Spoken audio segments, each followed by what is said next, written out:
I hit the button a little sooner and had to cough. Yes, this is I, Bill Hatch the Third, coming to you live from the Palatial Home Studios of Bald Spots Production here in the beautiful city of Santa Ana, California.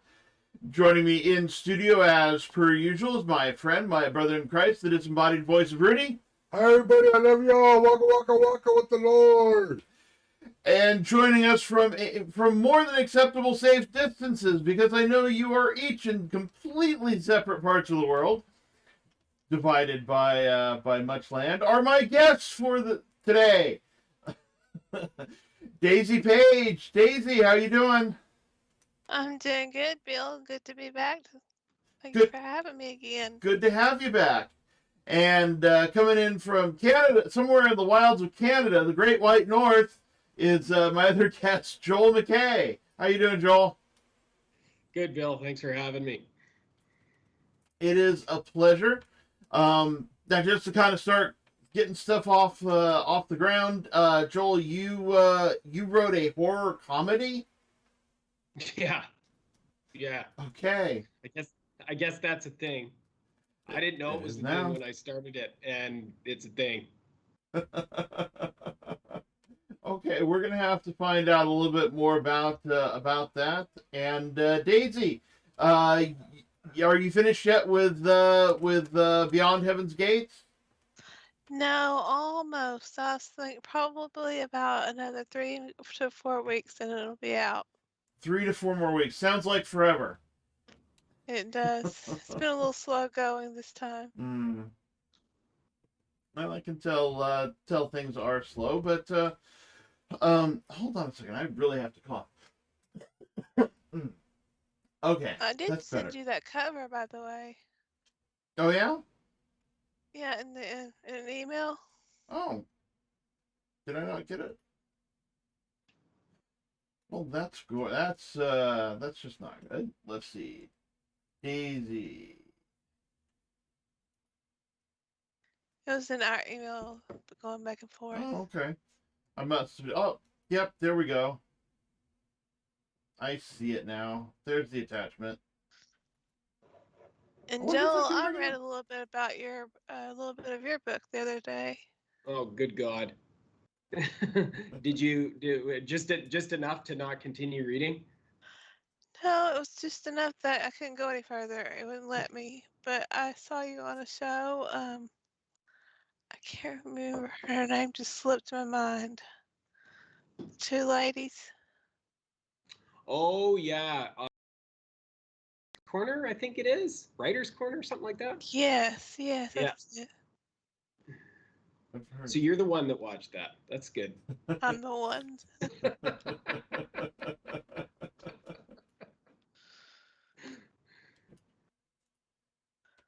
Oh, Daisy, I don't know how you have so much energy. Oops. You look dubious at that, Daisy, when he says that. I don't know what you're talking about. Oh goodness, I don't even know what I'm talking about. So let's get into some conversations now. Now, Daisy, your struggle right now is the MSA, right? Yes. Tell us a little bit about that. Well, since you and I spoke last, I've had a few more setbacks. You know, it's a Joe, I don't know if you read about it, but it's a rare terminal neurological disorder. It shuts down all your autonomic systems that you don't have to think about as far as your circulatory system, your digestive system, respiratory system, urinary system, things like that. And it's your joints, your mobility goes first. And I've now become completely 100% reliable on my husband's assistance to get me from here to there. I can't walk along anymore. When I saw you, Bill, I was able to walk. That's gone now, and I just had surgery on the 5th of this month, to get a suprapubic catheter Oh, goodness. because I lost that urinary function. Mhm. I'm on home health now, palliative care. I've got, they're gonna start bringing in physical occupational therapists and nurses, and I have to go and get my catheter changed every 6 to 8 weeks. Wow. Um, No wonder you don't have time to write. right? I'm uh, I'm so incredibly sorry to hear that, and so incredibly honored to have a bit of your time, and incredibly impressed that with all of that going on, you're still here talking about art and writing. Um, yeah, you That's just what blew keeps me. me You, going. you just you just blew me away. That is what keeps me going. I didn't know I was gonna be a writer until I met Kurt Cameron. Bill knows that story. Yeah. Yeah. Yeah, well, you tell it better. Well, I'm sure you know who Kurt Cameron is, Joe. Yeah, I vaguely remember him being on a popular sitcom when I was a child. Growing Pains. Growing Pains. Yeah, I watched it a lot. Um, well, I had been diagnosed before I met him, and my doctor told me that take it day by day, do as much as you can, enjoy life while you can. So I was going to go to Vermont and see my best friend, and she got COVID, and I wasn't able to go. So instead, I went to a church function and met Kurt Cameron, and I shared my story with him, and he told me I needed to write a book because I told him that God came to me and told me that you don't have long, my child, but you need to tell your story from the beginning. He said you need to do that by book. So he wrote a beautiful foreword after I gave him my manuscript, and I have uh, unexpected moments. Congratulations. That's an incredible story. Thank you. Yeah. Now you've this isn't the only thing you've struggled against in your life. I remember you telling me about growing up and the difficulties you had there. Um, share a little bit more about your story. Um, where you're coming from and what you have to tell in unexpected moments. Okay. Well, my mother died when I was very young. I was raised in a Christian family by my stepmother, and I didn't find out that she wasn't my real mom until I was about 9 years old. After that, my real brother molested me for 4.5 years, blaming me for my mother's death, even though I was only a little baby when she died.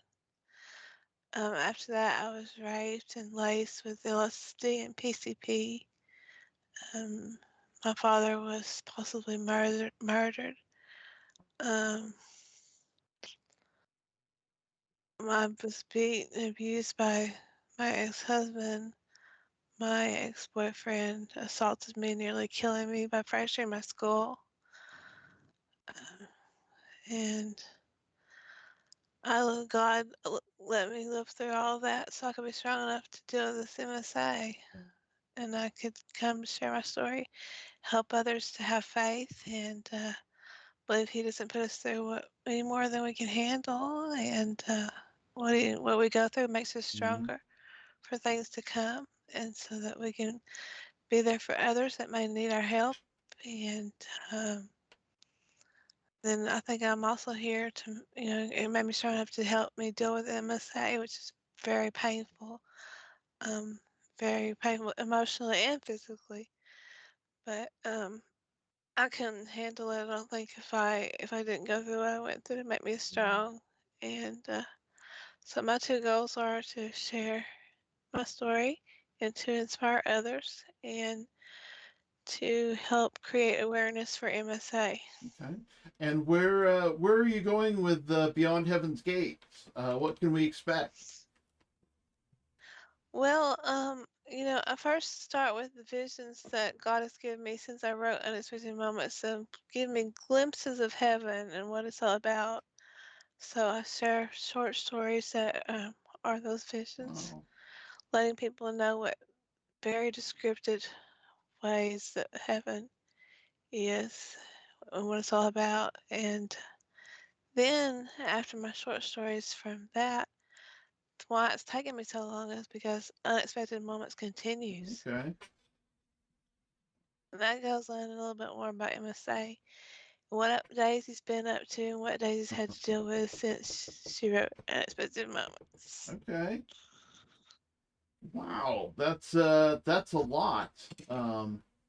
Yeah, I guess if you keep writing, then you've kept living, and if you've kept living, you can keep writing. So, so your story's not over yet. That's Nope, for sure. that's right. I think I've been telling my husband for about I guess about 8, 9 months that I didn't think I was gonna be here till Yeah. Christmas. But I've fought and I've really fought on because I just found out my son who's in the military that I haven't really seen but maybe 5 times in 8 years, um, is going to be stationed an hour and a half away from me. Wow.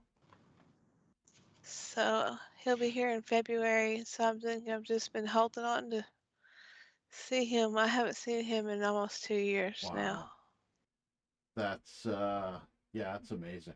And the Lord does what the Lord does, and he sends you where you need to be and keeps you there. That's right.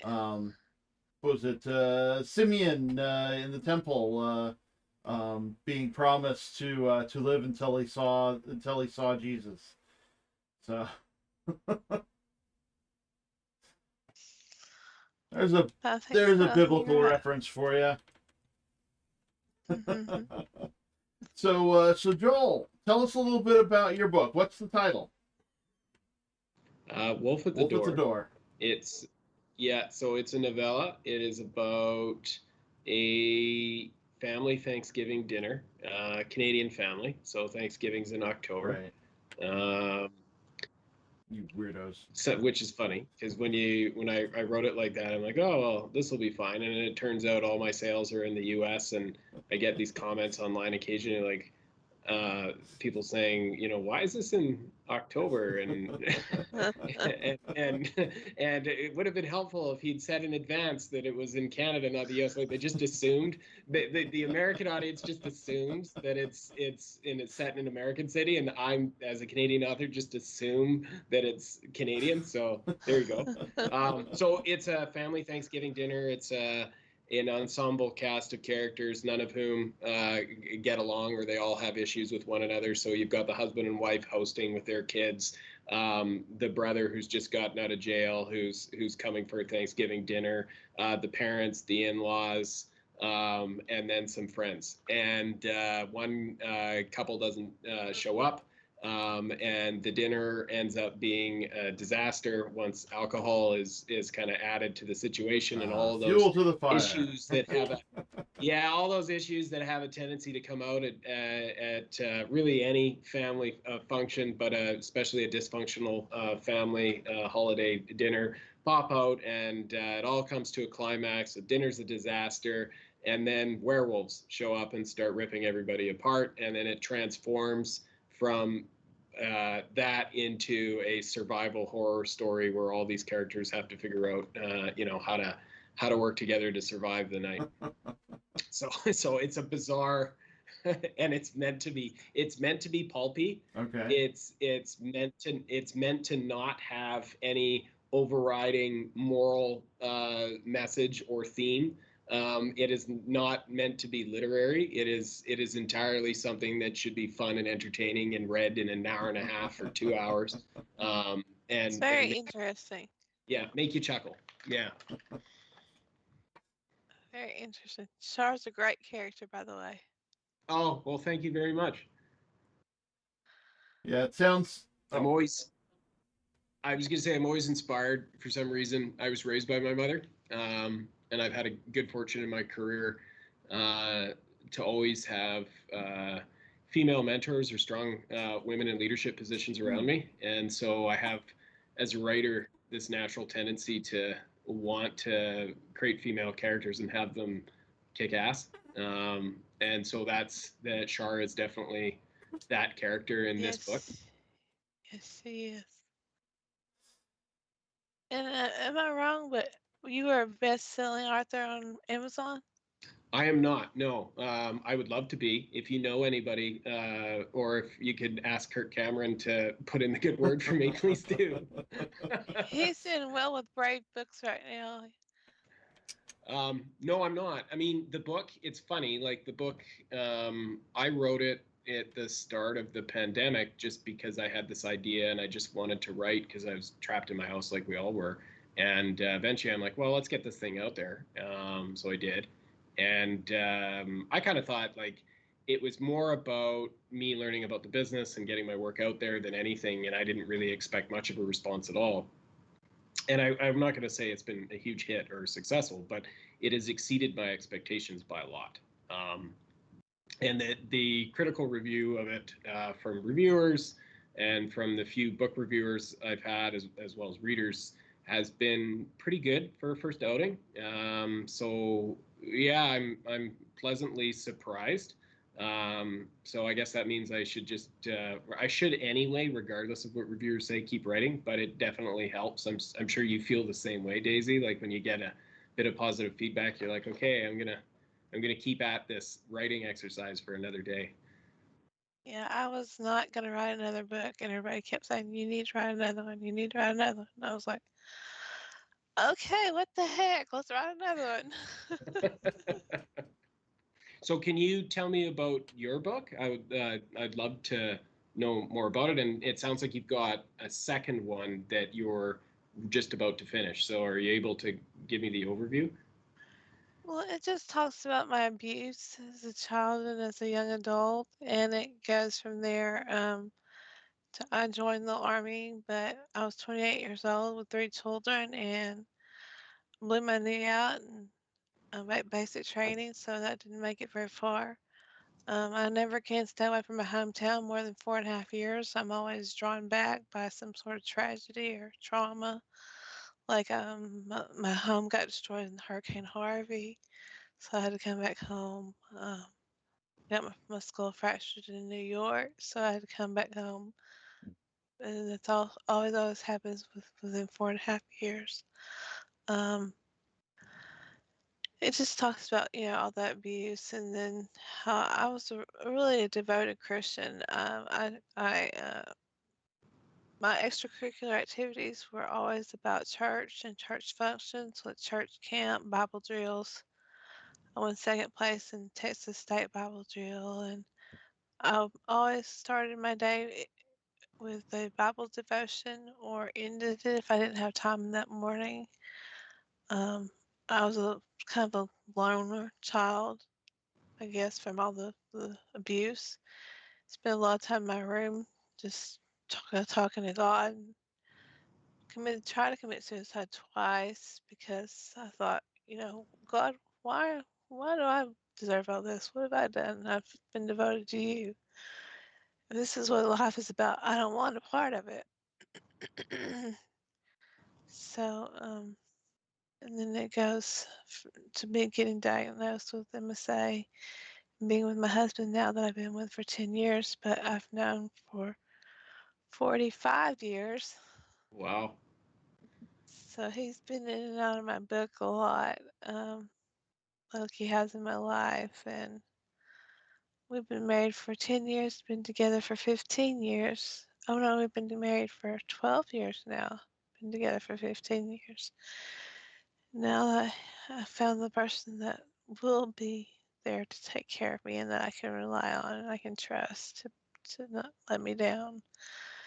And then it just kind of picks up from Beyond Heaven's Gates, picks up from unexpected moments in a sense, because it's a vision that got me started in unexpected moments. And then I started having visions about being at the gates of heaven, waiting in line, and St. Peter there to check everybody in with his long scroll, and meeting all my relatives and friends that have gone on before me on the other side, having feasts at a table that's longer than you can see, that it has actually generations after generations after generation, so on and so on, that you can't see them all because it's so far, such a big table with all your favorite foods. So can you imagine eating all your favorite foods at one Oh time? goodness. Yes, I can.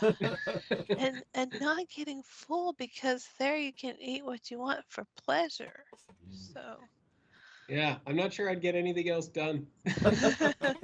and then, guys, let me ask you this. Have you ever found something you've been looking for so long and like wondered how did it get there? Or you see something that you have never seen and like, where did that come from?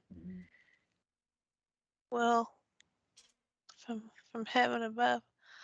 I learned that you can go shopping at these huge, beautiful, like Greek or Roman themed malls and come to Earth and drop off to your loved ones things, or things that they lost, to them. And they don't miss us because they can visit us anytime they want to. And so, I'm not gonna give all those short stories away about Heaven's Gates, but yeah, it's a beautiful, undescribable place, and um, I know that I'll be going there soon, and I can't wait, because both of my real parents are deceased, and I'm gonna get to know my mom that died when I was a baby. I seen her first, but I knew who she was immediately. Um, my best friend that I went to visit in Vermont, or I was going to visit in Vermont, New York. She actually passed away 3 days before my book came out. Wow. She had some COVID, Oh goodness. post-COVID issues, and so she was there. And but things happen for a reason. God puts you through things for a reason. I don't live in circumstances, I never have. And I Yeah. know Kurt was put in my path for a reason. I wouldn't be here if it wasn't for Kurt. Yeah, Yeah. that's for sure. Life, yeah, life has a funny way of challenging us at different times. Almost, it seems, at least in my experience, it's like giving you the challenge when you needed the challenge at times. Sometimes it's excessive, sometimes it isn't. But I found, at least in my journey, that's often been the case. I have a question for you. It's probably a simple one, but being in Canadian, I'm always interested. You're obviously a Southerner, Daisy. Yeah, I'm from Now, Texas. can I take a stab at guessing what state? Oh, you didn't hear me, did you? No. So Oh, South Carolina, no. Georgia, Kentucky. Okay, I'm done. Texas. Texas. What part of Texas? Northeast. Okay. I've got two cousins in Houston. Oh, that's where I was when Hurricane Harvey hit. Okay. All right. Close down there. I hear it's a beautiful state. It's a big state, that's for sure. Yeah. And Bill, you're in Yes, California? sir. Beautiful, sunny Southern California, about 10 miles from the beach. Are What you part? have you always been there? Or? It seems like it, but no. I traveled around as a kid. My dad was in the military. Well, we all have ties to the military then. My brother was Reg Force Army here in Canada, and I was in the reserves here in northern British Columbia for a period of time, and most of my family has served at one point or another. Wow. Yeah. What part of California are you from? Southern California. I'm I'm in a place called Santa Ana, basically in the backyard of Disney. Oh. So, so yeah, we get fireworks. But that's about it. Yeah, I haven't. Well, that's pretty. Yeah. So Joel, you got snow? Yeah, we typically here have snow. I mean, it's warming here now. Like the winters aren't as cold as when I moved here 10 years ago. But you can count on snow from, sort of November through till April. It being the landscape being snow covered and ice is or lakes frozen over and that kind of thing. So yeah, that's where we're at. But it's been remarkably mild the last few weeks. Wow. We got the cold snap. I think it dipped down pretty far into the U.S. I know in late December there, parts of Texas got down around 0. So when you were at that temperature, we were minus 45, minus 48 here for about a week, which is not unheard of. We get that every year for a few days, and we're built for it. Like the sort of the town, right? So when you live this far north, it's just kind of how it is. But it's been really warm ever since. So it's been getting above 0, above freezing every day kind of since. So it's been a very mild January. So that's been kind of nice. I don't miss that. When I lived in upstate New York, it's the same from October till about into April. We had snow on the ground. Yeah. Yeah. It's it's funny. So I was born and raised in Vancouver. Vancouver is like Canada's sort of tropical city, so our version of it anyway. So it very rarely ever snows in Vancouver, and the winters are very mild. It's basically like Seattle and Portland. And so when I told people I was moving up to the northern part of the province because I wanted to, everybody in here in BC and Vancouver was like, "What are you doing? Why are you going in that direction? It's so nice here. You can be outside all year round and everything." I'm like, "Well, you can be outside all year round in Prince George too. You're just doing different things, right? Like you're skiing, you're snowshoeing, you're ice fishing. It's just it looks a little bit different." I love it. And so it turns out, me being a coastal boy, because I grew up right next to the ocean, I actually love being up here in this part of the world that's a little different, a little more wilderness, a little more access to the wilderness, smaller towns, and 4 seasons, which is kind of nice. Vancouver only really has 2 seasons, a rainy season and a less rainy season. That's what I miss is the foliage, the fall. It's so beautiful. Yeah, here in September, it really hits, and sort of mid-September to mid-October, it's just a sea of colors, and it's stunning, absolutely stunning. The other thing being that's nice in the summer up here is the sun's out till like 9:30, 10 o'clock at night, and it's up at like 3:34 in the morning. So for me, I'm a fly fisherman. I love doing that. So like it's in the summertime, your ability to have really long days fishing is always present. So it's summers do feel like they're kind of endless, which is wonderful. That's true. My son was stationed in Alaska for 4 years. So In Anchorage or? near Anchorage, yes. Yeah. He was sending me pictures. It would be like midnight at night. It'd be bright and sunny. And say, "Mom, can't believe it's midnight here." Definitely the land of the midnight sun. Yeah. There's an Al Pacino movie. I don't remember the name. Oh, Insomnia. Yeah. Where he that was filmed up here.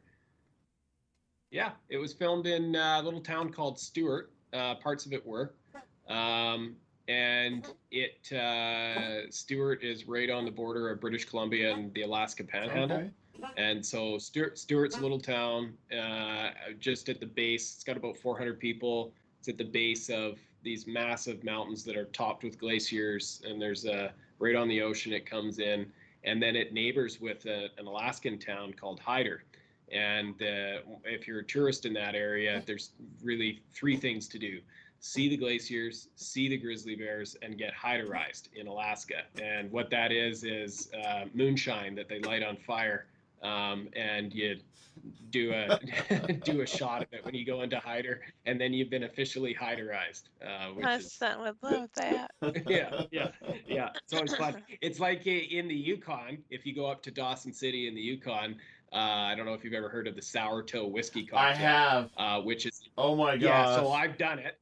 Yeah, it's a human toe dropped into a shot of Klondike whiskey, and you shoot it back. And when you shoot it, the toe has to touch your lips. And then you shoot the whiskey. Don't allow the toe to go into your mouth. Put it down, and then they'll sign a little certificate that says you're part of the Sour Toe Cocktail Club, which I am a proud member of having done when I was in Yukon about 12, 13 years ago now. No, thank you. I will When not I was be there, I part was of like, the sourdough. when in Rome. When- was kind of fun. Well, when I was in the Philippines, I tried Kopi Luwak coffee. Okay, tell us about that. I think I know what that is, but elaborate. Okay. There are these creatures in I think they're in Indonesia, called the Kopi Luwak, and it kind of looks a little like a cat, but it's actually a civet, and which also looks like a monkey. But so like if you cross the cat with a monkey, that's a Kopi Luwak. But they only eat the finest coffee berries. So the absolute best ones, they go out and eat. And then someone goes out and harvests the beans after the civet ate the entire berry. So cat, monkey, poop. Yes. Coffee. Cat monkey poop coffee. And what is okay? So tell us about your experience with that. Like, did you hallucinate? No. Or No. what- No, what's they the- can't digest the beans. So the beans are untouched by the digestive system of the civet, and but yeah, there's no hallucinations, nothing like that. No human remains, uh, no, none of that. It's Just just someone gets the privilege of digging through yeah, poop, huh? yeah. Nasty So- job. So I guess then, if they can't digest it, and then the bean must come out mostly Yeah. whole, like one has to wonder. And if I was in your shoes, Bill, and I was there, and somebody offered to me, I'd do it too, just because I'm that kind of a person. But it strikes me in hearing about that. If the bean comes out whole, then why not just grind or roast and grind the beans as they come off of the plant, since it's not digested in the cat monkey anyway, and use the beans that way? Like, what is the added value of it having gone through the digestive tract of a cat monkey for the The drinker? ferment won't that go through the cat monkey? Yeah, it goes through the cat monkey. Because the civets only eat the absolutely best ones of them. And so they basically are using the civet to harvest the beans. And then they just have to go through the poop and wash them off and roast them. So it's the best. It's like premium Yes. bean coffee. Yes. Okay. Yeah. And Was it good? it was good coffee. It was good coffee. I don't know that I'd go out of my way for it, but it's You wouldn't dig through the poop. dig through the poop for it. Yeah, I certainly wouldn't be mining for my own coffee beans. But I consumed quite a few weird things in the Philippines. Let's see, what's the thing called with the oh shoot, the chicken embryo. Let's see.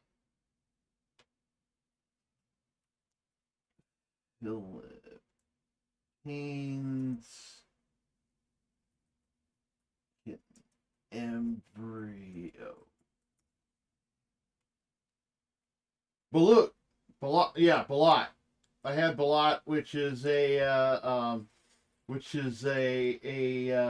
a, I think it's a chicken egg.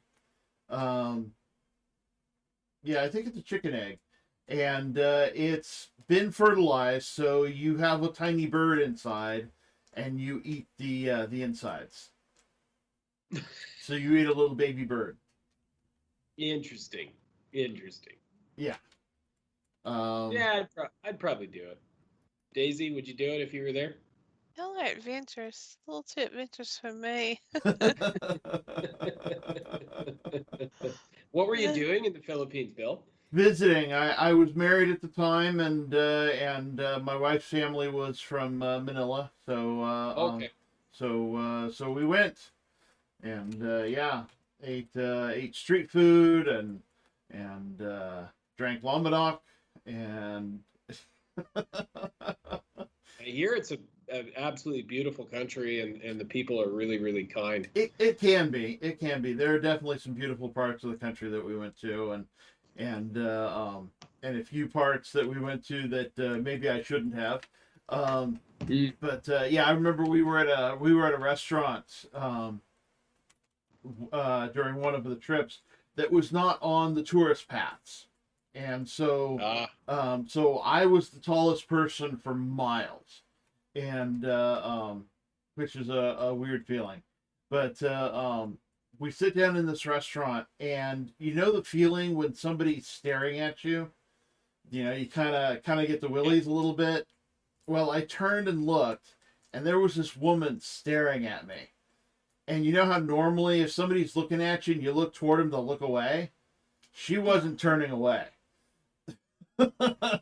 I was the Yeah. strangest thing she had seen in her entire life. Yeah, she wasn't taking her eye off the tall white guy. It's funny sometimes when you get that. I remember years ago, it would be 20 something years ago. I was in Mexico and we were at a resort in the Yucatan Peninsula. So, I mean, it's not an unpopular place for Mhm. Canadians to go, but it was a lot different 20 years ago, and it was a little bit more undeveloped, and certainly a lot more undeveloped than it is today. Anyway, we went out on this mountain bike trip. We went way, way out into the jungle because we told the guide we were with that we wanted something. We're from Canada. We know how to mountain bike. Like, take us out. So it was a long trek. And so on the way back, we ended up going through this weird little village, and most of the houses had bullet holes in them from Okay. some kind of a local issue that had gone on. So I'm cycling past these, and I was like 16 at the time, and I'm looking at it, I notice these houses, and I'm like, oh, that doesn't look good. And then so we carry on, and it's like 35-40 degrees Celsius, so like it's sweltering hot. We've been biking through the jungle all day already, and all of a sudden this big flat bed truck pulls up alongside of us, and it's full of federales in camo with M16s, and they just sort of hover alongside of us as I'm biking along, and they're all eyeing us, and they've all got their automatic weapons, and I kind of looked up briefly at one of them, and it was not a friendly face. And I was like, okay, I'm just going to look back down and just keep pedaling and hope that these guys keep going, because yeah, we're in the middle of nowhere. Nobody really knows where we are. We're obviously, out of towners here. And if something weird is going on in this part of Mexico right now, then we might have just dropped ourselves into the middle of it. They carried on, and nothing came of it. So it was like it'd be a non-incident. But when you described that woman looking at you, it reminded me of that look and that feeling of being, oh, yeah, no, I'm suddenly outside of a safety zone here. I wonder how this is going to play out. Wow. My son was 18. He drove from here to Alaska through Canada, and it took him a while, but he loved going through Canada. He was able to drink. That was his favorite thing. He was like, "Hey, I could drink here." Then we Yeah, got to the Alaska line. He said, "Well, drinking time's over." yeah, yeah, that's true. Yeah. I remember it would be odd. So a lot of my family's in the States, in Washington. My parents are in Idaho, southern Idaho. And then I've got some other family in North Carolina and Texas, as I mentioned. But I remember, like, in BC, the drinking age is 19, so full 2 years before. And then, so I was, 19 and a half, 20 years old, pretty used to going to the bars and having drinks on this side of the border. And then I go down to visit step siblings or family, friends in the States, and couldn't drink. And it was really, really frustrating. I remember one time I actually was of age. I was 21, and I was in Utah. I was in Salt Lake City, and I was down there visiting some friends one day, and I went in to buy a case of beer, and it was a Sunday, and I went in and I go into this gas station in, I guess it was Provo, it might have been. Anyway, so I go in and I go to open up the ice box in the back to grab a case, and it's locked. And I'm like, oh, that's funny. So I go up to the attendant, and I say, hey, like, the beer fridge is locked. He's like, yep. And I'm like, so what's up with that? He's like, it's Utah County, it's Sunday, or Salt Lake County, or whatever it is. It's Sunday. I'm like, so? He's like, yeah, you can't buy alcohol on Sunday. I'm like, oh, that's interesting. And then it clicked. I was like, of course, right? Like that, of course it's that way here. And it never occurred to me, right? He's like, yeah, everybody stocks up on Friday and Saturday because they know about Sunday. So it's funny when you travel around to these places, these sort of little cultural signifiers that you wouldn't necessarily expect. Me being a Canadian, I expect you can get booze, before you're 20 and any day of the week, 24 hours a day. Right? Right. Yeah, it used to be here. You can buy alcohol on Sundays. There's just a couple of years they passed that. And my county used to be dry until about a year ago too. Yeah, I remember years and years ago went to where was it, Arkansas, I think it was. My parents wanted to do a family reunion, so my brothers and my sister and their families all came and everything, and the county we were in was dry. And I enjoy an adult beverage every now and again, but my normal life, it's like, take it or leave it. Don't care one way or the other. But just being in a dry county, I never wanted a beer more. That's like being up there up north and wanting a Dr. Pepper. We have them here. Is there parts of the States where you can't get a Dr. Pepper? I couldn't find one hardly the whole time I lived upstate New York. Really? Really? Wow. Some places had Mr. Pia, but that was about as close as you could get. That's not Dr. Pepper. No, it's not Dr. Pepper. Nope. It's not even remotely Dr. Pepper. It is funny too on that subject. That I noticed this when I was younger. The differences in sort of candy between Canada and the United States. And I've arrived at the conclusion that Canada has better candy, and here's why. We have all the American candy, plus we have all the British candy, and if you go into the States, you typically don't get as much of the British, and you won't get some of the things that are manufactured in Canada. It's just sort of American candy. Yeah. And while that's good candy, you don't have the assortment of things. For example, what you call Smarties down there, we call Rockets up here, and we have something entirely different that's called Smarties. Really? We have two different things. Yeah. I never expected that, and I discovered this when I was a kid, traveling back and forth, and I will go to my grave one day arguing that this is Canada's true claim to fame globally. We have the best candy. Well, describe one of your Canadian candies. I would say, what else do we have that you don't have? Do you have crispy crunch bars down there? No, I don't think so. So it's yeah. So if you don't have them anymore, we still have them. And they are it's like a Butterfinger, but it's crispier. Okay. It's excellent. More peanuts in it. So we got more variety in chocolates, more variety in some of the candies and stuff like that. So I'm surprised this isn't more of a conversation between the two countries. I thought we had a free trade agreement, but apparently it doesn't apply to candy. No, apparently not. But I will say what we don't have that is typically better in the States is the variety of fast food and diners. So we've got a lot here, but like it's on another level in the United States. If you want to get a burger, like that's the country in the world that if you want to get a good burger, you're gonna find the best burgers in the world. They're gonna be in the U.S. There's no question about it. Okay. That's what America's known for. Burgers. Yeah. what about you, Daisy? What are some of your favorite foods? Pizza, Pizza? Mexican food are my best, Okay. my most favorite. Yeah, Domino's pizza any day, or Pizza Inn, which is we don't have here anymore. We have to go like 2.5 hours away to get any of that. So anybody that passes through the town, we always say, when you come back, are you coming back through there? Can you go to Pizza Inn for us? And we'll get a couple pizzas and put in the freezer, stock up on it. But yeah, Mexican food, I could eat it every day.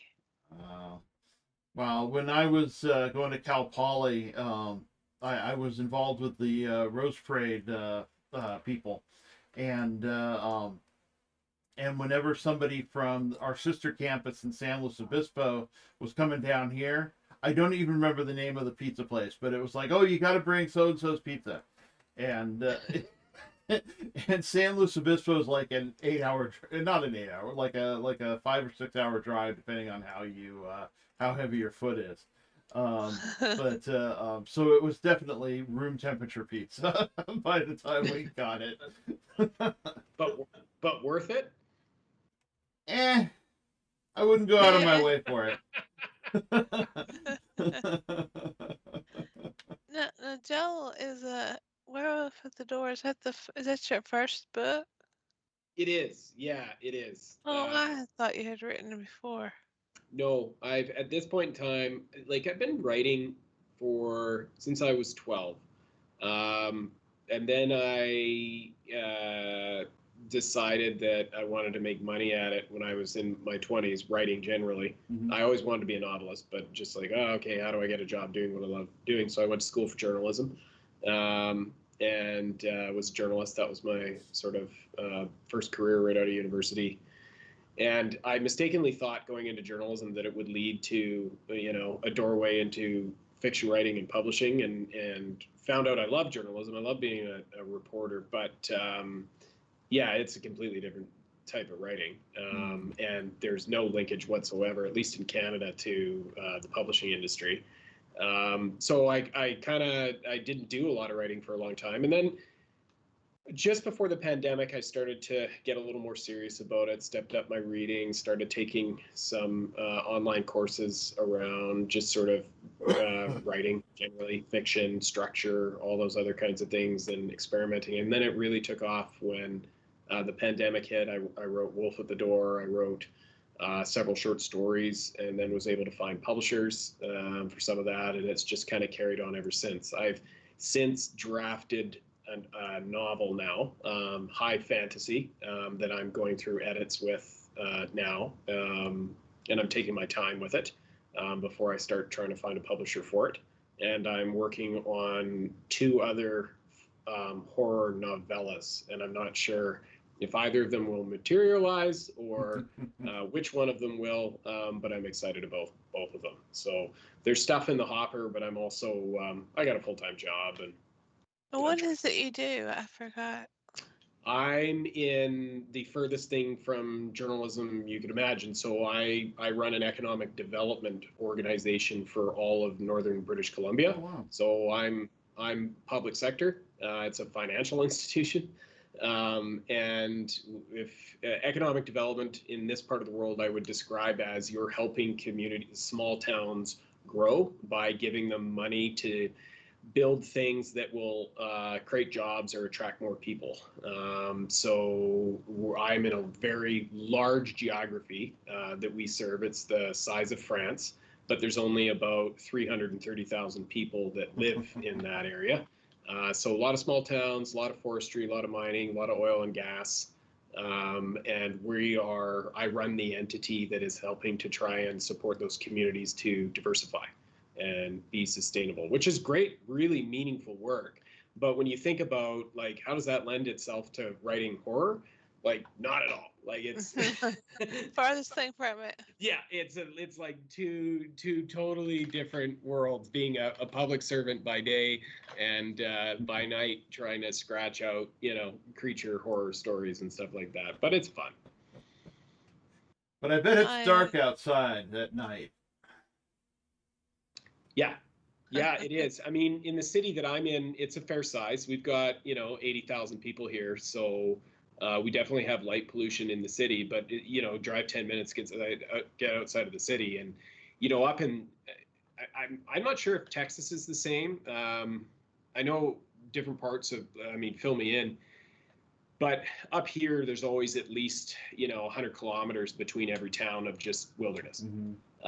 So we don't have in northern BC, like, on the eastern seaboard, it's just like one long stretch of suburbia from basically Maine down to Florida. Right. It's not like that here. There's a lot of space and wilderness between communities. So yeah, you don't have to drive far to get out into true wilderness, which is why I moved here and why I love it so much, because I love being out in that. And not where I live, but in most of Texas, it would be like that. Thank you. That's probably more in Northeast and West Texas. Yeah, I've been told Texas has, like, from other than, like, obviously, Dallas and Houston, places like that, that there's a lot of similarities between Texas and Alberta and parts of northern British Columbia where I live, just in terms of culture and sort of what runs the economy and landscapes and rural towns and stuff like that. I suspect I would like Texas. It's flat, it's mostly flat. Yeah. Okay, then it's not like British Columbia, because British Columbia is mountains from bottom to top. And hot. So no. Got that too. And I hear you've got all kinds of bugs down there too that we don't have, which I'm not a huge fan yeah, the huge killer mosquitoes. We've And they don't oh, go ahead. they don't go away till mid-November or end of November. So we only have about 3 months out of the year that we don't have those mosquitoes around here. Oh, good God. Wow. Yeah, we got these mosquitoes that just came in. They call them ankle biters because they're not strong flyers, so they're basically limited to your lower leg and ankle to of where to bite. So Sounds more like a flea. no, it's definitely a mosquito, and it can breed in less water and than our traditional mosquitoes out here, and so it's really become a problem. Huh. Speaking of that, that reminds me of this lady the other day. One of my caretakers. She's used to be a dog groomer. She's a retired dog groomer, and she had this lady talking about her dog just kept itching and itching and itching. She didn't know why, and so she asked her, was she had fleas? She said, no, she don't have fleas, but she's got these little jumpy bugs. Huh. Fleas. We have mosquitoes up here, up the yin yang. They show up so the ice comes off end of April. May is really nice, no bugs. Then probably sort of mid to late June, the mosquitoes come out in force. And I'm not someone who tolerates it, so I just cover myself in DEET off, sportsman's off for about a month. So from sort of like mid-June, late June through till about mid-August, they're out in force. And then we get the hornets and the wasps in sort of mid-August, and that can get pretty gnarly up here for about 3 weeks, usually every year. Wow. The numbers are just crazy. But overall, like, it's not bad. I mean, northern BC is known more for its large carnivores that are out roaming the woods than it is its bugs. So we don't have much up here that's poisonous. Well, I tell you, Texas needs to be #1 in the stock for DEET. Because we go through a lot of DEET around here. I bet you do. If it's going all the way through to November, like, at least I get a reprieve by like mid-September, late September, where there's like no bugs now till May, right? Like, it's great. And the bears hibernate in sort of late fall through till about mid-May too, so you can be out in the woods and not have to worry about grizzlies or large black bears. Yeah, we were. We were talking about bears right before the show, Rudy and I, and what was it? Rudy, you wanted to you wanted to find the bears' caves and make them into little homes. Heck yeah, that'd be cool. Yeah, I figure they don't use them half the year. Why not? Yeah, you could try it. I wouldn't recommend it. It's not recommended. It's not Don't put a recommended. front door Yeah, that they yeah. won't know it's their house again. They'll be like, where did I put it? Yeah, my kids hated it when we lived in upstate New York because of the bears. They couldn't go outside and play. During those months that the cubs were out. Right. When we first moved up there, there was this mama with bear with 3 baby cubs. And the landlord said, do not let your kids outside to play alone. And the kids hated it, but you could look out the window and you could see those 3 cubs and that mama bear out in the yard every single day, so they Yeah. understood why. Yeah. Mama Yeah. gonna tear you up. Yeah, yeah, we've got here. The whole province is. It's pretty common to run into bears. So it doesn't matter where you are in British Columbia. That's where I'd say we're a very bear-aware population, and so things like public garbage cans and sort of all that stuff is all built around. Pretty much every community has bears in them. Not every community has grizzlies, but we have them in this part of the province all the way up to the Yukon, and you don't see them as much, and they don't typically come into town. You have to get out into the woods, but I've come across them on a few occasions. And then moose too. Full-grown bull moose will come into the city here occasionally. There was a story about 10 years ago of a police officer who was parked downtown one night here in Prince George, and this moose walked in front of his cruiser, and I guess the moose saw the cruiser and saw him inside and decided to attack the cruiser, and came up on it and hammered the front end, caved in the hood of the cruiser, and then went through the windshield with one of its hoofs and actually broke the officer's shoulder, I think, or injured him. And so the photos came out. So they can be scary too if you run. Very aggressive. Yeah. Yeah, yeah. And there's big cats everywhere too. You never see them, but they're out there as well. Wow. Yeah, my son, he was into photography when he was in Alaska. And he's got this picture of this bear. He said, Mama, I was sitting right in my truck and it walked right by my truck when I took that picture.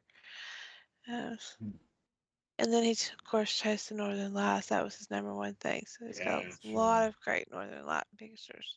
I bet. Yeah, That I bet. that I haven't seen yet, but I have back when I was a kid, I worked at a campground up in the local mountains, and I heard a noise one night, and I went to the kitchen to investigate, and a black bear had busted her way into the kitchen, and took a big swipe out of a can of peanut butter. Oh, how funny. Yeah, and she left, and also I cleaned up a little bit, and figured I'd go back to bed, and walked outside with my flashlight in one hand and my camera in the other, and the length of a 1970s Cadillac away from me, because I was at one end of the car and she was at the other end of the car, was the bear, and she was kind of stuck in my flashlight. Uh, Wow. Yeah, and I'm bringing the camera up, and I flinched, and the flash went off before I was ready, and that kind of startled the bear, and she ran. So I didn't even get the picture. Yeah. I had one time, probably about 15 years ago, maybe a little longer, I was camping with my parents in Glacier National Park in Montana. And it was me and my girlfriend at the time, and my mom and my stepdad. And there's a lot of grizzlies in that park. And so we were camping, and also in the middle of the night, everybody's asleep, and I was in my tent with my girlfriend at the time, and all of a sudden I could hear a big animal right up against the corner of the tent behind my head, and it's snorting and stomping away and doing something, rubbing up against the tent, and I'm lying there, and everybody else is asleep. I'm the only one that can hear it, and I'm thinking to myself, okay, this thing is like we're pigs in a blanket if it decides to start, coming into the tent. So I'm like, what am I going to do? I'm like, okay, well, don't panic. What you should do is, draw it away from the campsite, which seemed like a good idea at the time. So I'm like, okay, there's I was thinking to myself, there's a concrete national park bathroom about 100 meters 100 yards in away from the campsite. So what I'll do is I'll get up, I'll get its attention, and then if it comes at me, I'll barricade myself in the bathroom. This is me at 2 a.m. thinking this is a good idea. So I very carefully get up and I get the flashlight, and I'm terrified, like just sweating, thinking this is a grizzly, and here we go, right? This is what's going to happen. So I creep around out of the tent. I get outside. It's still kind of brushing up the tent, and it's snorting and it's doing its thing. And I turn on the light, and its eyes reflect back, and it's this doe, big deer. Huh. And immediately I'm like, oh, okay. And then I yell at it, and it runs off. And I'm like, oh, okay. So I go back to bed. Eventually I fall asleep. I get up in the morning. We're all sitting around having breakfast, and I tell the story. And my ex looks at me and she says, hold on a second, Joel. She said, you thought that was a grizzly bear, and you got up and you left me in the tent? And I'm like, yeah, maybe that wasn't as well thought out plan as as I intended. So there you go. Oh, wow. See? Yeah, that's the thing I do miss about We'll upstate take New it. York is all the wildlife. We had wild turkeys that was always in the yard, and then we had the um, moose and the bear. It was just fun. Just lived in a two-story apartment, and it was just nice to sit up there and see all the wildlife and watch them. We were about a quarter of a mile or half a mile off the road, so the kids, it was uphill. We lived on a foothill of a mountain. The kids loved it in the wintertime because they would just sled down to the bus stop, Then they'd use their sled to bring their books, bags up the hill on the way home. Yeah, the closest thing we've got to wildlife is the cat and the dogs. So they're not exactly wild. Yeah, I got a little toy rat terrier. He's not very wild either. Yeah, I've got a little Smart. cat. He's not very wild either. He doesn't even like going outside. He's smart, but he's not very wild. He trained himself too. I'll say like when I was a little mobile and when I would fall down or something, I would say go get daddy. He would go bark at him until he came to me. Wow. And still now, if I want to go somewhere, another room or something, I'll say, go get daddy, and he'll still go get him. Come, did you call me? So he did that all on his own. Nobody trained him. What's your husband's name? His name is Eugene. Eugene. Okay. Yeah, I don't think we've ever talked much about Eugene. I used to do some caregiving too, and I know what a toll it can take on a body. Yeah, good going, Eugene. Yeah. Yeah, we caregave for his grandma before she passed away. That was pretty rough. I worked and then he kept her all day, so at night I would let him sleep from taking care of her all day. So she would wake up a lot of times in the nighttime. I had to take care of her, but then I'd have to drive 90 minutes one way to Wow. work.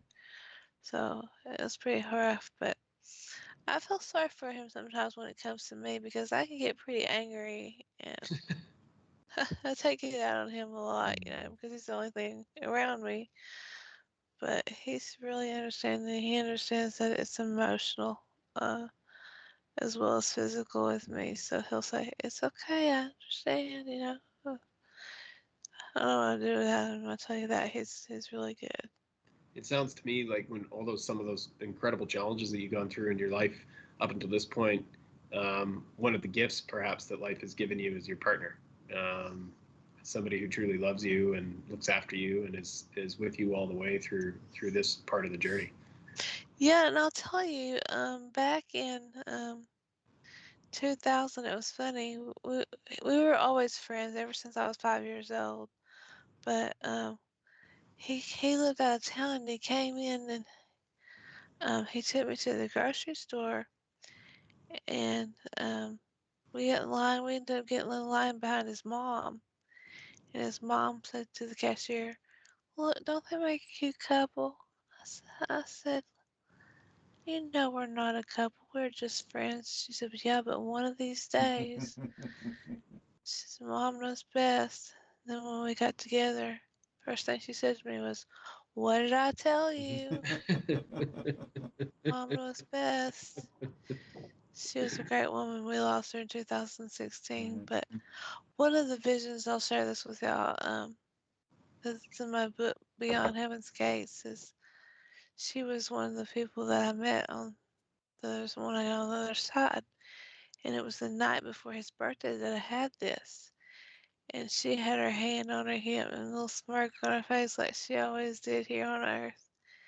And when I got over there by her, she went, "Tell Eugene," I said, "Happy birthday." And she said, "And I'm going to see you again real soon." Mm. And so I dreaded telling him all night because I know he really loved his mom, you know. But I waited until the end, right before we went to bed, and I said, "I got to tell you something." He said, "What's that?" I said, "Your mom told me to tell you happy birthday." He said, "Would you dream that?" And I said, "Yeah." He was like, "Oh, it was just a dream." Like, no, it was more than a dream. I'm telling you, it was too vivid, too real to be a dream. He goes, and I told him how she stood and how she smirked. He said, "Yep, that was Mom." Wow. Mm. No, I've never had any experiences that have led me to have the level of faith that you have, and I admire you for it. And I'm curious, Bill, have you had any experiences in your life that make you sort of think differently about what comes after? Well, I was on fire once. Don't know if that counts. It It might. might. Seems No, fun. it not as complete of a conflagration as you might initially think, but no, I was working for a company that makes speakers, and I worked in the paint booth, and occasionally we'd get in these, well, actually quite regularly, we'd get these grills that go over the speakers that were stainless steel. And to manufacture the stainless steel, you have to use a lot of oil, and so there's this residue on the speaker grills, and we had to remove it before they could be painted. Well, there's the right way to do it, which involves a very expensive oven and a lot of safety equipment and everything to use with it, and then there's the way we did it, which was dunk it in turpentine and put it into an open flame. Oh Yeah. no. Yeah, I could see that being an Yeah, issue. Yeah. so the gloves I was wearing, they melted, and they caught fire. Apparently, they burned well into the afternoon, um, but yeah, they burned the backs of my hands, yeah, I couldn't get it at first. I tried to just pat it out, but I couldn't get it, wouldn't go out, and then the other glove caught fire, and so I couldn't get them off. I couldn't get them out, so I had to take them off, which you're never supposed to do. Never remove burning clothing or burned clothing. It turns out that'll rip the flesh right off you if there's any nylon in the gloves, and there was. Ooh. But Did you burn yeah, yourself? yeah. I had second and a little third degree burns on both my hands, and yeah, it took about 6 months to get through the worst of it, and with therapy and rehab and all that kind of stuff. Did you go back to the paint booth Nope, after that, or that was was that it. No, the day I got released to go back to work, I drove to work and got out of the car, and one of the supervisors met me in the parking lot. Told me, "Yeah, we don't need you to come in today." or ever. Wow, that's Yeah, quite the company, eh? and because I couldn't clock in, my last official time working was like 6 months before, so I couldn't even get unemployment. Oh Yeah, because no. it had been too long since I'd worked, and I didn't have enough recent credits built up. Did they help you at all with like the injuries, recovery, like Well, medical stuff? we got a thing down here called workers' compensation. I'm sure you probably have something similar Yeah, up there, and we do. Yeah. yeah, the insurance company had to pay for my medical bills, and I got a little bit of cash on the side. So Well, that's at least there was that. yeah, um, yeah, I still have problems from it, but I bet you do. yeah, and it's Wow. been more than 20 years now. No, wait a minute. It's been almost 30 years now. Wow. Yeah, in 24 it'll be 30 years. Yeah, I still have a incident that happened at work. I didn't get fired from this job, but I wrote about it in Unexpected Moments. I was being stalked by a guy, Mm. and I was assistant manager of this grocery store. I was in the safe, and I looked up, and he was there, so I shut the safe, and I shut my thumb in the Ow. safe. So I had to open the safe back up to get my thumb out, and that was about 25 years ago or so, and I still have loss of feeling in part of Wow. it. Yeah. Yeah. My workplace injury is kind of twofold. I used to run the stockroom for an Eddie Bauer location in down near Vancouver years ago, and Also I not was related to journalism.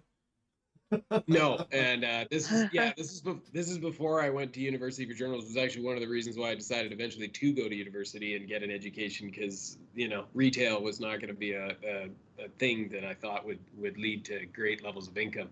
So I was messing around in stockroom and lifting things. I just did it wrong and I twisted and I hurt my back. I never reported it, and I didn't have a shift for a few days, so I kind of got better and carried on.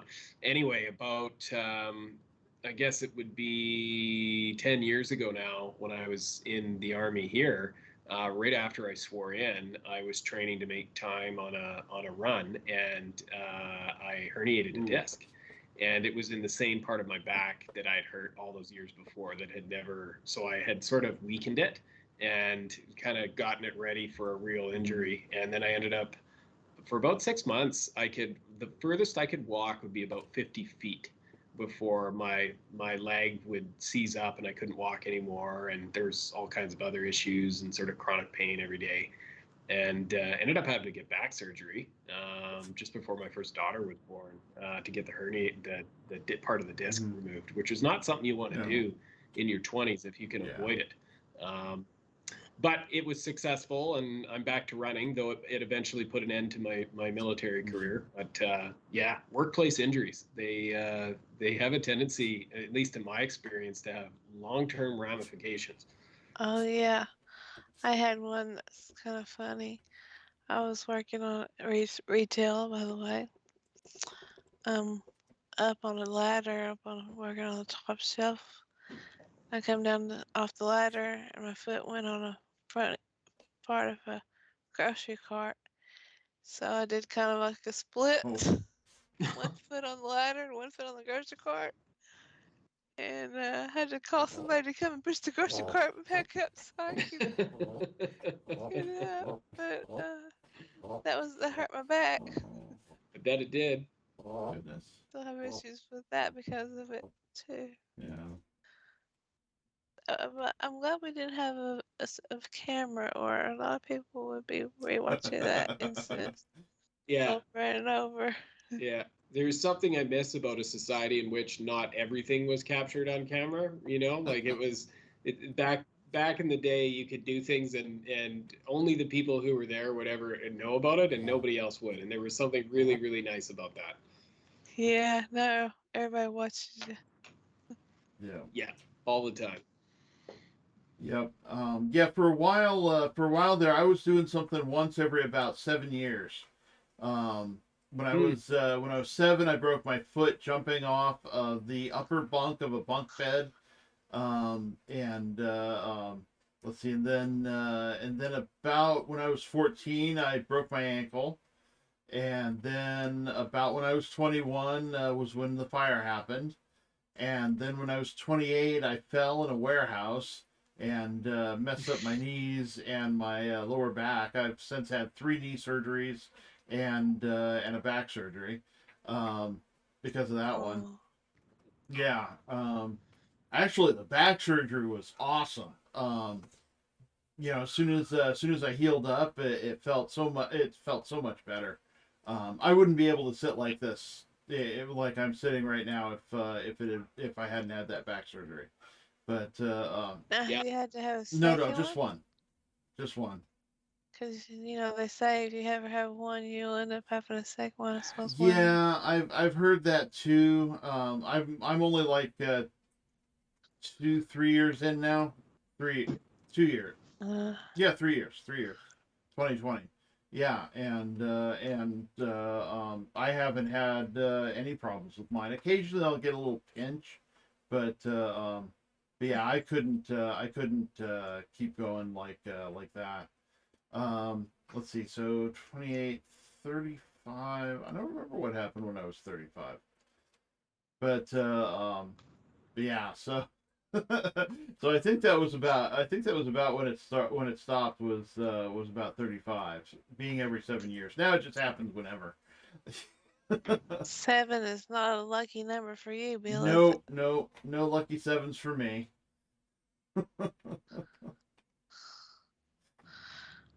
Mine's been. Oh, I've had a lot of head injuries, and kind of makes me wonder if MSA has anything to do with head injuries, since it does, start with the Right. brain.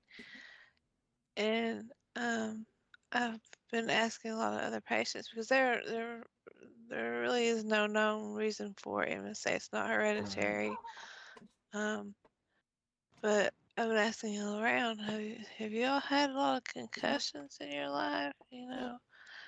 Because there was a football player that's that was mentioned that has Hmm. MSA. They get a lot of Yeah. concussions. So, Mhm. but a lot of abuse would cause me a lot of Yeah. concussions or a lot of stitches, I shall say. Mm.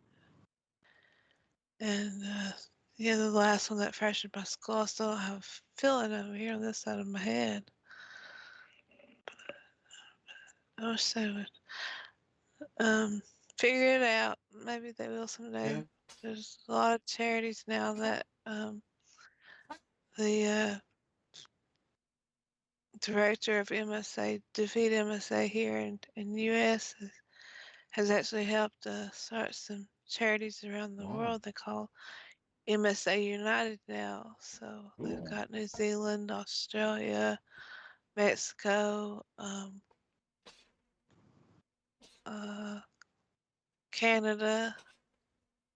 It's not a country, but they're part of it. But I can't remember what other countries. But there's a lot of countries that are getting involved, and then they're pulling their money together to help find a cure and research on Hmm. it. I just signed up for a clinical trial, but I think I'm going to get turned down Right. because I think I'm a little far more far progressed Yeah. than you have to be to be able to get it. But when I first was diagnosed, my doctor, he's on a board for it. He was trying to help get me in on a clinical trial, but they never had any come around to my area. Right. So unfortunately, I haven't been able to get involved in any. Right. Yeah. Starting to affect my speech now and my respiratory system as well. Hmm. So Mm. Yeah. I had surgery. I told you on the 5th, and after surgery, they put me in recovery for about an hour, and then they put me in a holding room for about an hour. It's just supposed to be a day surgery, and they take me back to recovery because my oxygen would not go above 82. Wow. So they finally got my oxygen up to 94, and I was able to go home. But the next morning, I was back at the hospital hemorrhaging, so that wasn't good. And they can hardly ever get a blood pressure on Oh, me. wow. If I stand up, they'll make you, they'll take your blood pressure sitting down, and then they'll make you stand up for 3 minutes, then take your blood pressure, and it's really low. I've had some blood pressures that were like 70 over 30. Yikes.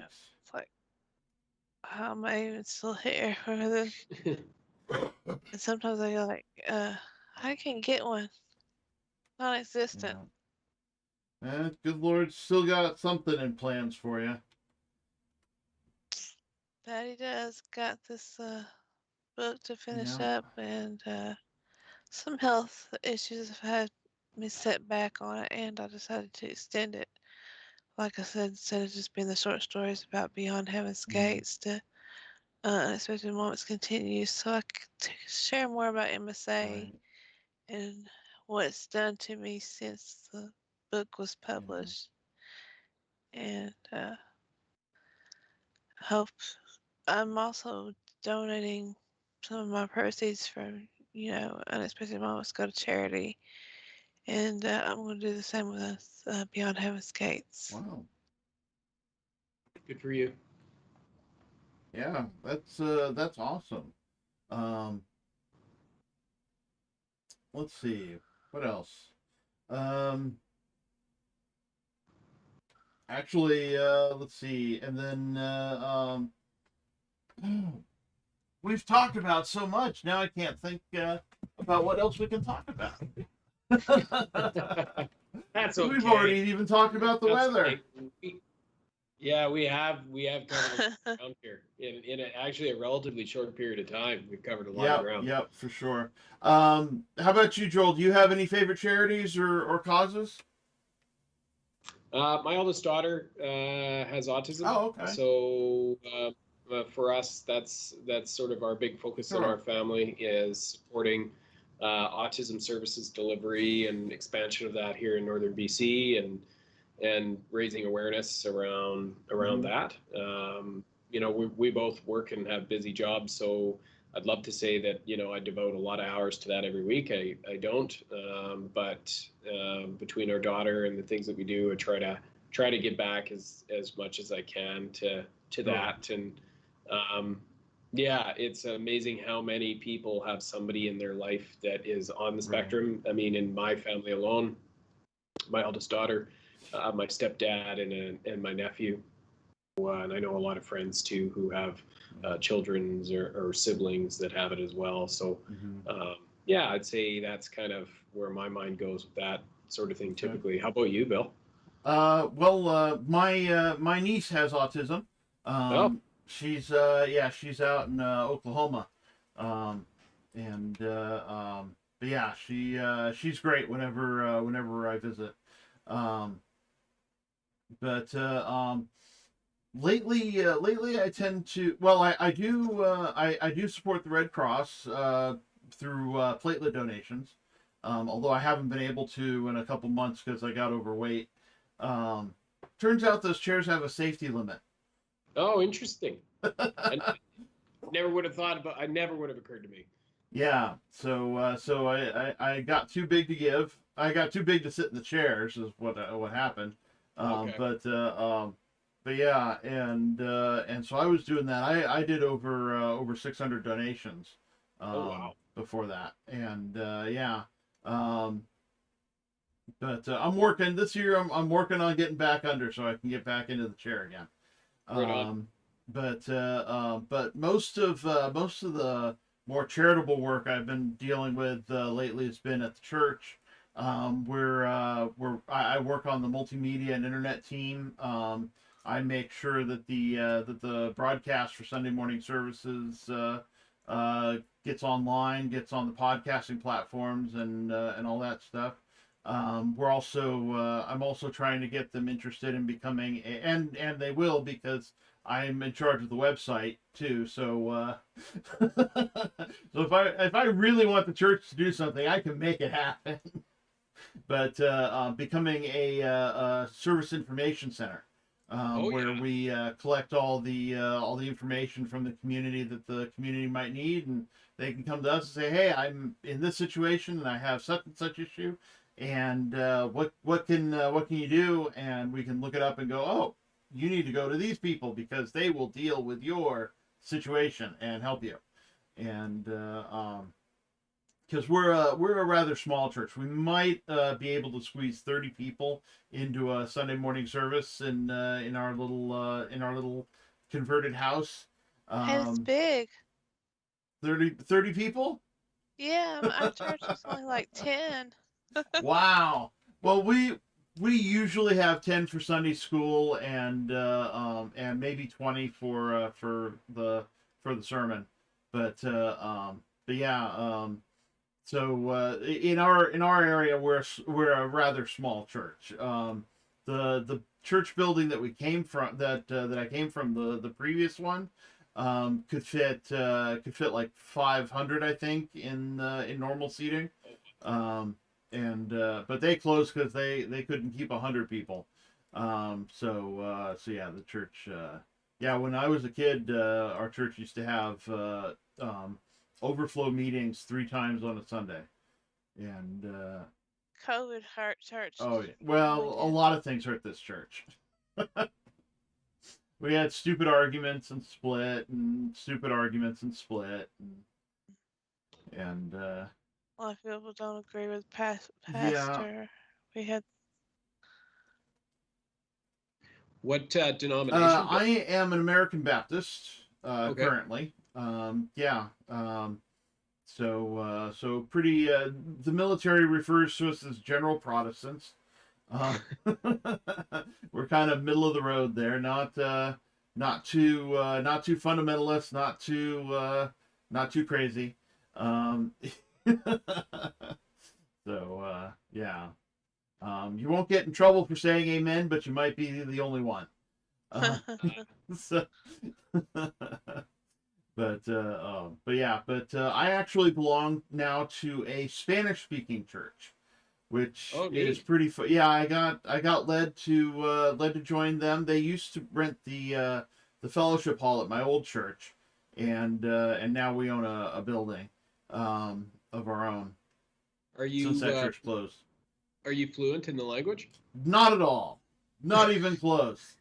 I'm the men's ministry coordinator, and I use these translator earbuds that Rudy found on Amazon, and yeah, it's kind of funny. Sometimes it says inappropriate things. Like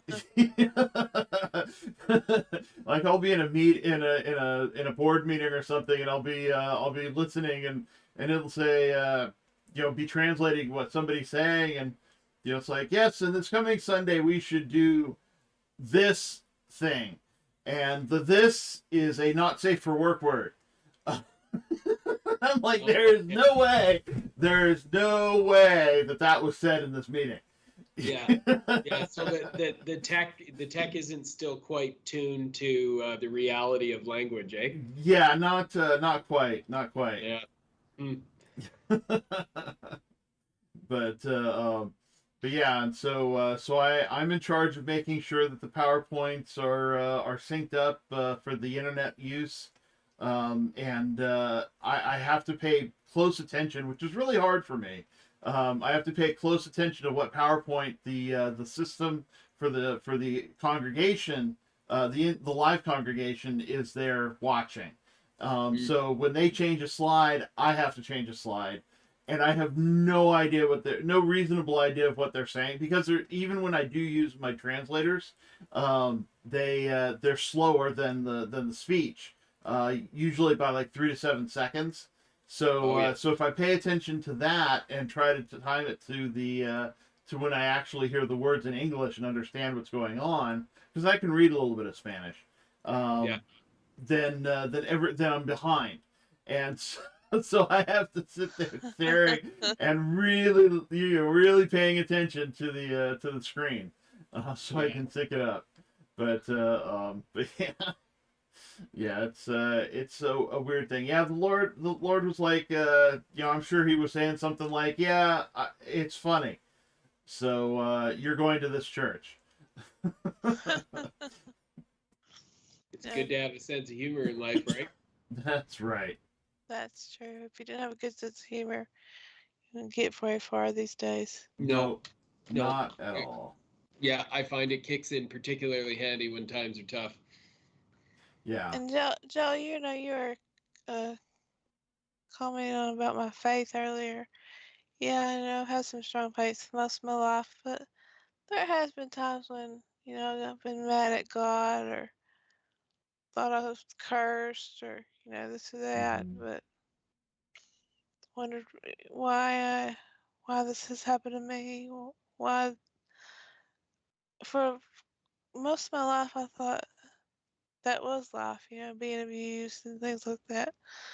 But one thing I will say that writing unexpected moments did for me was helps me forgive all the people that harmed me. Yeah. Yeah. That's important. It That, is important. yeah. That forgiveness is it's hard for a lot of people. And if you found through faith and through your own journey, your ability to get there, that's a really important thing, I think, and a lesson a lot of people could draw from. Yeah, forgiving is hard. God doesn't say you have to forget. He just says forgive. So, Yeah, somebody said that to me once. Yeah, it's not about forgetting. It's forgiveness is different than forgetting. Yeah. Yeah. that's so right. Yeah. Yeah. Forgiveness And is like getting rid of a huge weight off of yourself. it You know. is writing unexpected moments. I swear I became 100 pounds lighter. It was Mhm. so therapeutic at the same time as it was very difficult. But I've had a Christian counselor for 5 years now, Wow. and every time I would get to a difficult chapter or a difficult part of the book, she was always God timed it where it was our time to talk, so it always worked out. And even though I forgave my brother and I wrote letters to all that I forgave, but Mhm. I didn't give them to all except for my brother. And he wrote me back a very, very, very nasty, harsh, mean, cruel letter. Oh. But, but I didn't respond. I just took the letter. I had a copy of it. I Yeah. tore it up. I burned it, and I buried it. And then I took some pictures of him and hung them up in my backyard and shot him with BB guns. Wow. First shot was between the eyes. I figure. Yeah, I've never received a nasty letter. Thankfully. I can't imagine. Yeah, I did. I have received some nasty text messages, but I don't think those count nearly as much as an actual effort to write letter. That's Yeah. yeah, I've because it's an gotten effort. It's an effort. Yeah. I've gotten emails and messages and stuff like that when I was a journalist and, somebody, but they were always picking apart the work. I mean, occasionally they'd attack you and say, you're a no talent bum and you don't know what you're doing or You're a hack. you're a hack. Yeah, that's a good one, right? Like you'd get that. Well, my And I brother's mean, was actually. in this job, I've had it too, right? Where you don't know what you're doing and blah blah blah blah, but not personal like you're talking about, Daisy. Not in that way where it's Yeah. somebody you know personally who's made the effort to write a hate letter, as it were. Yeah, it really wasn't a letter to my brother. It was more of a messenger. Mm, Okay. So, Yeah. but I had written or typed up a copy of it too. And I'm glad. You know how you can unsend a message Yeah. if no one responds. He unsend it, so I didn't get to keep reading it and being Uh, more and more angry and wanted to retaliate. yeah. Yeah. Being angry is one of those things that it feels so right to lash out when you're angry. Of course, Paul says, "In your yep. anger, do not sin." But doesn't say don't be angry. It just says don't do anything rash while you're angry. Uh, Yeah, Exactly. I translate that into my own lifestyle. Hey, don't make any decisions like when your blood's up, right? Like wait 24 Mhm. hours for your blood to come down, and then make the decision. Yeah. Yeah. Well, we do irrational things when we're angry. Oh yeah, yeah, It seems to make sense. We're outside of our normal reality, yeah, and yeah, yeah, it can make sense in the moment, but then later it's like, yeah, I probably shouldn't have done that. yeah. Yeah, because I wanted to respond, but now, I'm glad I just took that Yeah. Yeah, moment. it's often not worth it. Like you actually No. don't get out of it anything, and in fact, my experience is you get more You- grief. Mhm. Like you- I can't count. I couldn't even think of it. Somebody said to me, Joel, tell me a time when you getting angry and using your anger to communicate something has gotten you ahead in your life. Give me Yeah. one example, Joel. And I couldn't give you one off the top of my head. No.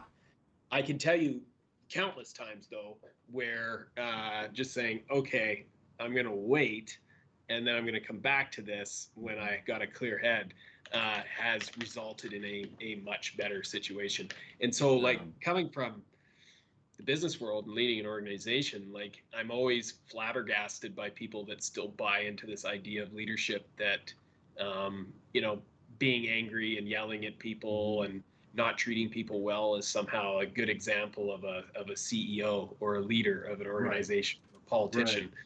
It's complete garbage. The only way you get anywhere in life, doesn't matter where you are, what culture you come from, Yeah. background, is kindness, empathy, working with Mhm. people, collaboration, like patience is a really unsung virtue. Humility. Humility, yeah, Mhm. right. Yeah, my day job is as a leadership development coach, Oh, and there you go. I teach a method called ethical leadership, and it includes a lot of those things you just mentioned, and going against the traditional, if I yell loud enough, you'll do your work right, Yeah, mentality. And yeah, yeah, it's amazing how people get set in that way. Um, but yeah, humility is the first step in mine. It has eight. I have eight actionable behaviors of leadership. yeah. Uh, Well, That's in not. my house, when my children growing up, and even now, I always use the terms or the motto: "Don't go to sleep angry, and don't leave the house angry." mm, Because my mom and my dad were fighting, and she went to work, and she was killed. wow. So that was always really. My dad was really stern about that. You know, he lost her that way, so he did not ever want any of us to leave mad or him to leave mad, because you never know No, what a Yeah, second. you don't. You don't. That's why Yeah. at the end of every phone call with my parents, I say I love you. yeah, me too. Yeah. Yeah, yeah. I mean, when you think about even just a negative mentality, like if you're constantly going about every day, upset about something or feeling slighted or, mad about this, frustrated with that, life is short. You're expending a lot of mental real estate and energy being in a negative mindset all the time. And like, I'm not trying to say everybody needs to be positive all the time either. Like, that's ridiculous. Like, I'm not one of those people. Like, No. I'm on my own ups and downs. But I have noticed a difference of you can almost like program your brain into being in a constant negative mindset, that's hard to get out of. Yeah. Oh And yeah. like if you go the other way though, where yeah, there's gonna be times when you're angry, there's gonna be times when you're upset and Mm-hmm. frustrated, but if you spend more of your mental real estate being positive about things, or at least just sort of say la vie, man, it makes life a lot easier when tough things come your way. Mm-hmm. Does I was 6 months pregnant when my dad was murdered, and he was receiving threatening phone calls before he was murdered. And while when he died, my ex-husband was in jail for not reporting to a probation officer or something he did when he was 18 years old.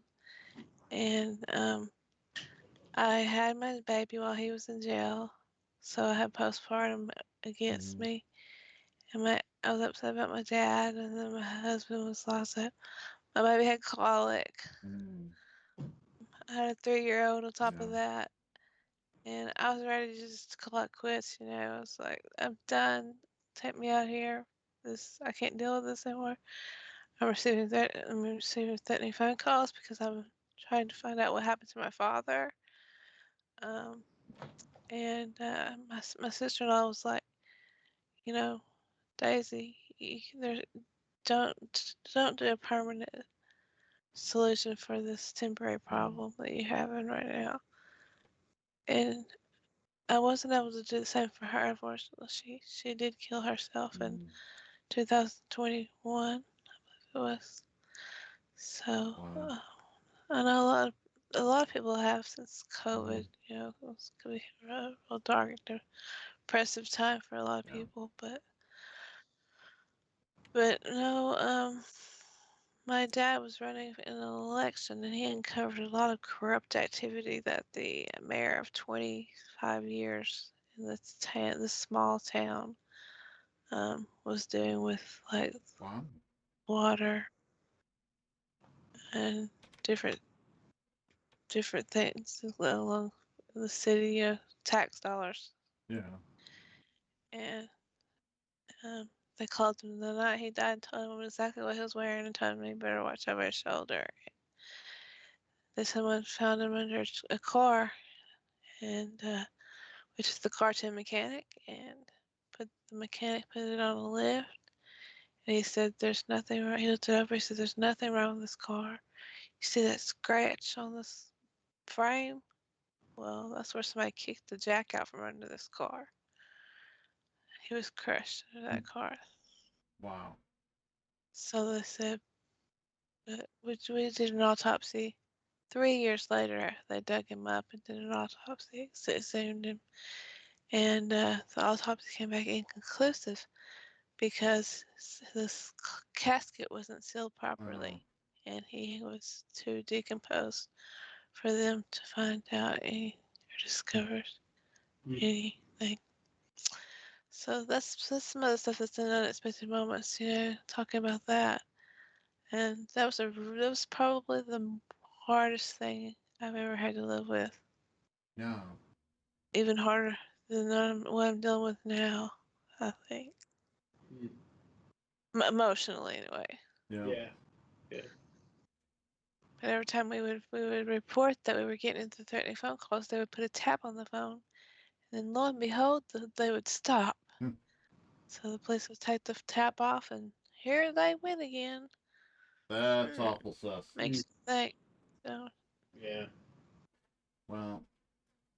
Well, we are definitely getting to time, and sure don't want to take up too much of yours. So I think it's about time to say our goodbyes. Especially since I've got another show here to record in about 20 minutes. Yeah, you better. Bill. You need a bathroom break. Yeah, I do. But anyway, do you find folks have anything else to say to the nice people? The books, Wolf at the Door, by by Joel McKay, Joel C. McKay. Yeah. Gotta. I was bothering some guy named Joel McKay without a C. Yeah. So I had to apologize for that. And Daisy Paige's book is her book that's out now, that's been out, is Unexpected Moments, and the book that is coming soon is Beyond Heaven's Gates, and you should keep an eye out for it. I'll have the websites in the description for the show, so people can easily find you just by a click. And be sure to read Unexpected Moments before you read Beyond Heaven's Gates. yes, because no cheating and turning to the end of the book. It's not like the Bible where you can look and see that we all win. You gotta start at the beginning of the journey. So That's right. yep. But yeah. So like I said, do you find folks have anything else to say to the nice people? Go ahead, Daisy. I just always like to say, don't take life for granted, as we never know what's going to happen in the next second, minute, hour, week, year.